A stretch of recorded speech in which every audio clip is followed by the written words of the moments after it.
मुनीर का कोई भरोसा नहीं है। वो ईरान युद्ध के बीच अफगानिस्तान पर भी एयर स्ट्राइक कर चुका है और वो पहले से ही जख्म खाए बैठा है, क्योंकि भारत ने ऑपरेशन सिंदूर में बहुत मारा था। पाकिस्तान में तेल के लिए हाहाकार मचा है, लेकिन वहां सरकार और सेना डरी हुई है कि कहीं भारत तेल न निकाल दे उनका। इस वक्त दुनिया की नजर ईरान युद्ध पर है, लेकिन भारत और पाकिस्तान के बीच जो चल रहा है वो बड़ी बात है। भारत ने मुनीर को डायरेक्ट चेतावनी दी है कि किसी तरह की हिमाकत मत करना, वरना ऐसा एक्शन होगा जो सोचा नहीं। अब सवाल है कि इस भारत जो कह रहा है उसकी टाइमिंग जो है ना वो बड़ी इंपॉर्टेंट है। दरअसल ईरान युद्ध में मध्यस्थता का माहौल बनाकर पाकिस्तान बहुत उछल रहा है। मुनीर को लग रहा है कि उसके सिर पे तो ट्रंप का हाथ है। ईरान से मध्यस्थता के लिए ट्रंप को उसकी जरूरत है। ऐसे मौके का फायदा उठाकर मुनीर भारत के खिलाफ कोई हिमाकत कर सकता है, यह सोचकर कि ट्रंप पाकिस्तान को बचाने आ जाएंगे। लेकिन भारत ने कायदे से समझा दिया कि किसी गलतफहमी में मत रहना। एक बार राजनाथ सिंह, रक्षा मंत्री राजनाथ सिंह को सुनिए, फिर आपको बताता हूं कि भारत में ऐसा क्या क्या हो रहा है कि पाकिस्तान में हड़कंप मचा हुआ है।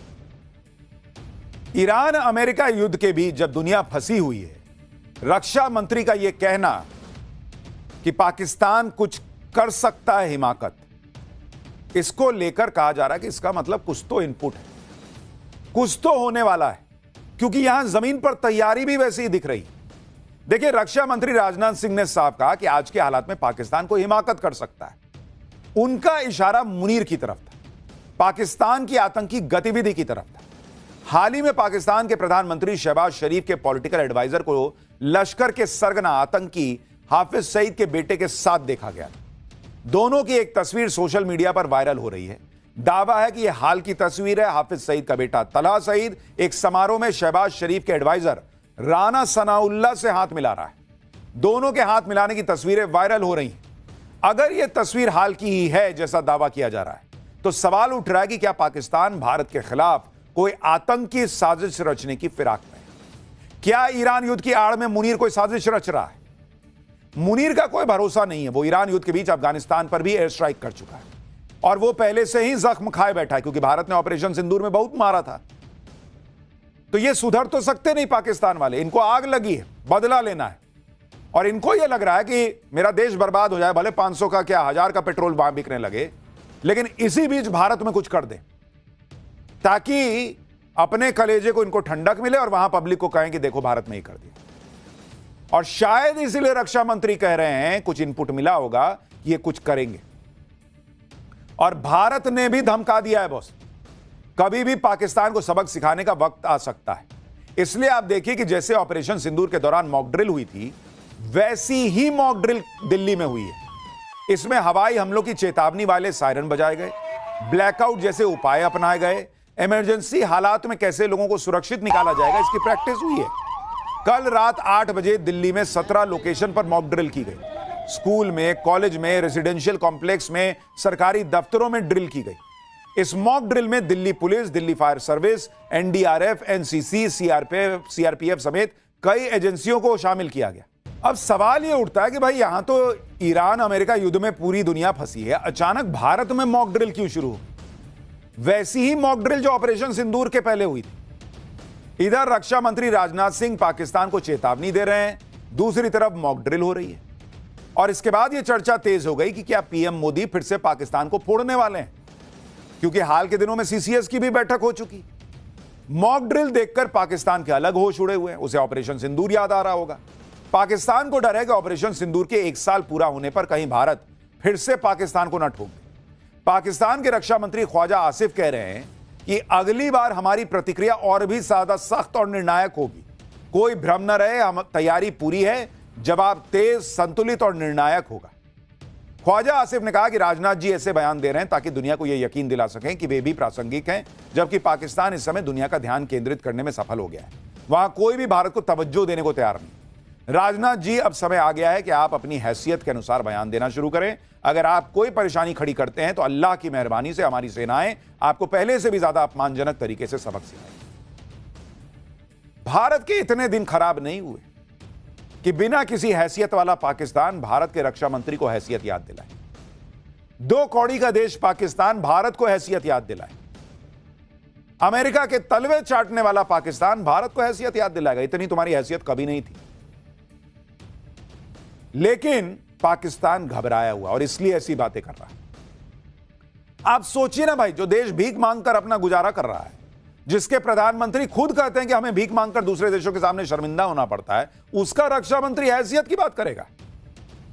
पाकिस्तान के रक्षा मंत्री ने और क्या क्या गलतफहमी पाली हुई है, एक बार सुन लीजिए, फिर इनको इनकी हैसियत हम बताएंगे कि समुद्र में कैसे इनकी हैसियत याद दिलाएंगे। आप सोचिए, जो पाकिस्तान ऑपरेशन सिंदूर के तबाह हुए अपने एयरबेस को महीनों रिपेयर नहीं कर पाया, वो घर में घुसकर मारने की बात कर रहा है।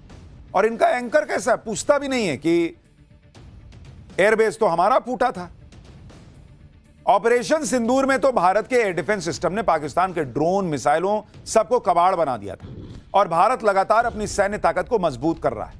आज ही पीएम मोदी रूस के डिप्टी पीएम से मिले हैं। यह मुलाकात ऐसे वक्त में हुई है जब भारत ने रूस को 5 S-400 मिसाइल सिस्टम का ऑर्डर दिया हुआ है और बहुत संभव है कि रूस के साथ S-400 की जल्द से जल्द डिलीवरी पर चर्चा होगी। S-400 ने ऑपरेशन सिंदूर में बड़ी अहम भूमिका निभाई थी। लेकिन भारत का असली डर जो पाकिस्तान के दिल में बैठा हुआ है, वो है भारत की नौसेना की ताकत। क्योंकि पिछली बार ऑपरेशन सिंदूर में पाकिस्तान भारतीय नौसेना की मार झेलने से बाल बाल बच गया था। लेकिन उसे अब दूसरा मौका नहीं मिलेगा। खुद नेवी चीफ एडमिरल दिनेश के त्रिपाठी ने खुलासा किया है कि ऑपरेशन सिंदूर में नौसेना पाकिस्तान पर हमला करने से कुछ मिनट दूर थी, तभी पाकिस्तान ने सरेंडर कर दिया। भारत और पाकिस्तान में तनाव के नए चैप्टर के बीच कुछ लोग फिर से पीओके की भी बात करने लगे। ऑल इंडिया इमाम ऑर्गेनाइजेशन के चीफ इमाम डॉक्टर इलियासी ने कहा कि जल्दी ही पीओके फिर से भारत में शामिल हो जाएगा। इन सब बातों के बीच आप देखिए कि भारत कैसे समंदर में अपनी ताकत बढ़ा रहा है, क्योंकि ईरान अमेरिका के युद्ध ने एक बात तो क्लियर कर दी कि जो समंदर पर राज करेगा वो सबको घुटनों पर ला सकता है। ट्रंप ने कितनी ताकत लगा ली, लेकिन 1 महीने से ईरान से स्ट्रेट ऑफ हॉर्मुज नहीं ना खुलवा पाए। यानी पानी पर होने वाली जंग में जिसका पलड़ा भारी, जीत उसकी। ईरान युद्ध से बने इस सीन के बीच आज भारत ने बड़ा फैसला किया। भारत की नौसेना को आज 2 पावरफुल हथियार मिल गए जो ऐसी ऐसी मिसाइल से लैस हैं कि पाकिस्तान ने अगर कोई गलती की तो वो खत्म साफ हो जाएगा। इसमें पहला स्वदेशी न्यूक्लियर सबमरीन INS अरिदमन है और दूसरा advance stealth frigate INS Taragiri. इन दोनों के आने से समंदर में भारत की ताकत कई गुना बढ़ जाएगी। यानी भारत ने अपनी समुंदर में अपनी ताकत और बढ़ा ली बॉस। आज स्वदेशी वॉरशिप INS तारागिरी नौसेना में शामिल हो। आंध्र प्रदेश के विशाखापत्तनम में रक्षा मंत्री राजनाथ सिंह तारागिरी के कमीशनिंग समारोह में शामिल हुए। इस मौके पर CDS जनरल अनिल चौहान, नौसेना प्रमुख एडमिरल दिनेश के त्रिपाठी भी मौजूद रहे। सबसे पहले आप INS तारागिरी की ताकत का एक ट्रेलर देखिए, फिर इसके बारे में आपको विस्तार से बताता हूं।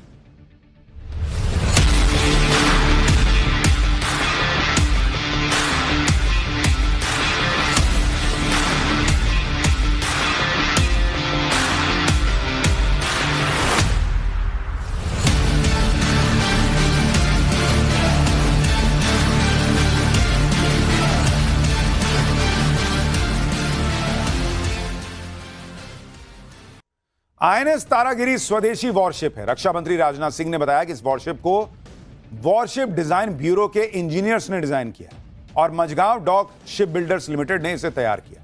यह सिर्फ एक युद्धपोत नहीं है, बल्कि भारत की बढ़ती तकनीकी क्षमता, आत्मनिर्भरता और मजबूत नौसैनिक शक्ति का प्रतीक है। INS तारागिरी को मल्टी रोल ऑपरेशंस के लिए तैयार किया गया। हाई इंटेंसिटी कॉम्बैट से लेकर maritime security, anti piracy operation, coastal surveillance और ह्यूमैनिटेरियन मिशंस तक यह हर रोल में फिट बैठता है बॉस। सुनिए INS तारागिरी को लेकर रक्षा मंत्री ने क्या बताया। लगभग 7,000 टन वजन वाला यह शिप केवल आकार में ही बड़ा नहीं है, बल्कि अपनी कैपेबिलिटीज में भी उतना ही यह शक्तिशाली है।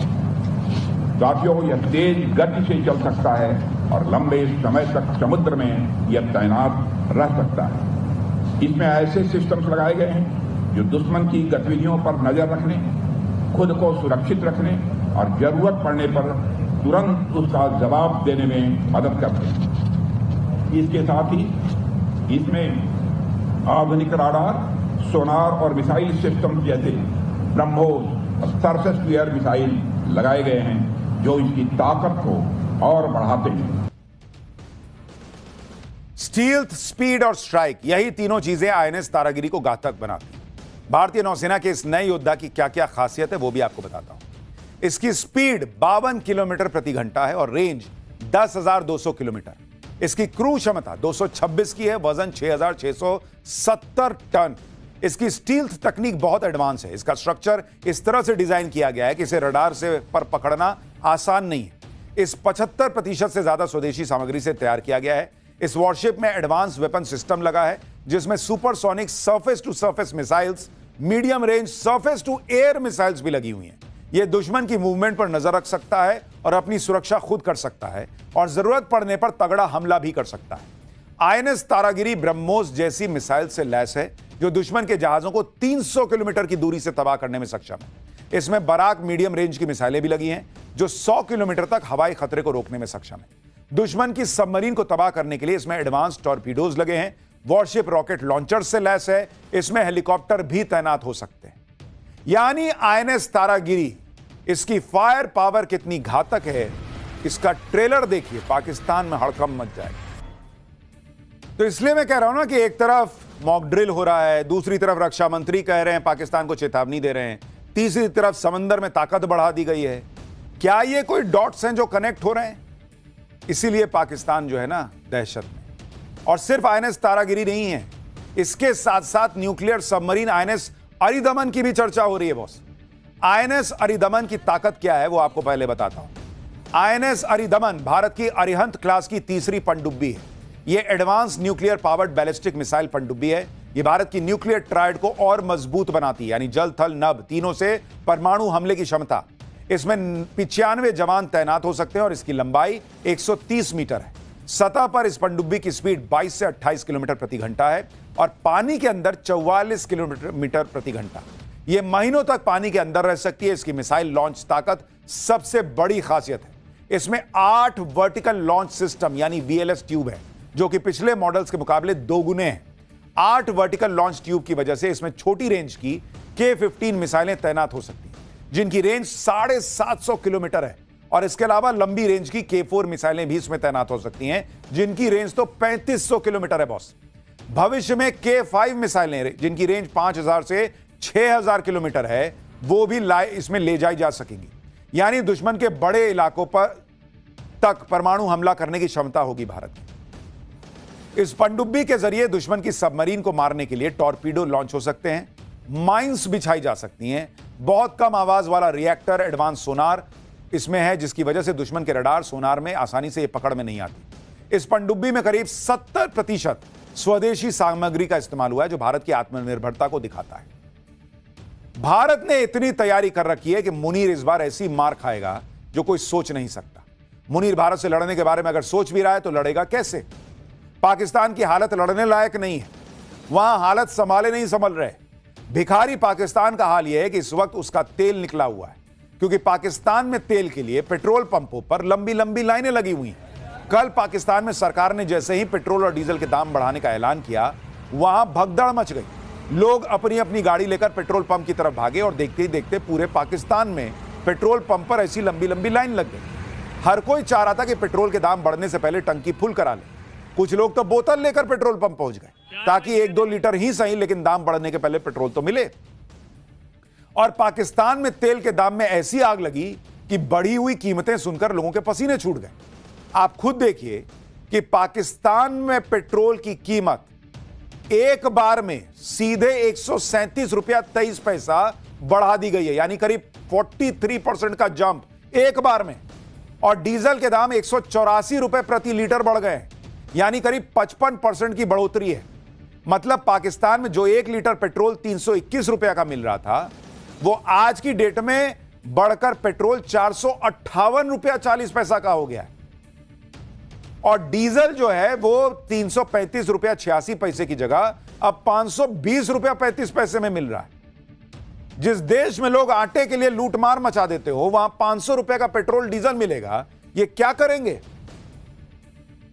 भिखारी पाकिस्तान के लोग कहां से पेट्रोल भरवाएंगे भाई? 500 रुपए का 1 लीटर पेट्रोल मिल रहा है वहां लगभग। पाकिस्तान से पेट्रोलियम मंत्री अली परवेज मलिक ने तेल की बढ़ी हुई कीमतों का ऐलान खुद किया। मुनीर और शहबाज को पता था कि वो जैसे ही तेल के दाम बढ़ाने का ऐलान करेंगे, लोग डीजल पेट्रोल लेने दौड़ पड़ेंगे और पूरे पाकिस्तान में जाम लग जाएगा। इसलिए सरकार ने रात होने का इंतजार किया। और फिर भारतीय समय के मुताबिक रात के करीब 9 बजे पाकिस्तान सरकार ने अपनी जनता पर पेट्रोल डीजल का बम फोड़ दिया। अब लोगों के पास मुश्किल से 2-3 घंटे का वक्त था, क्योंकि रात के 12 बजे से तेल के दाम में आग लगने वाली थी। इसलिए लोग खाना पीना छोड़कर, काम धाम छोड़कर पेट्रोल पंप की तरफ भागे। कुछ लोग तो पेट्रोल पंप पर लगे प्राइस डिस्प्ले बोर्ड पर दाम बदलते हुए नजारे का वीडियो बनाते हुए भी दिखाई दिए।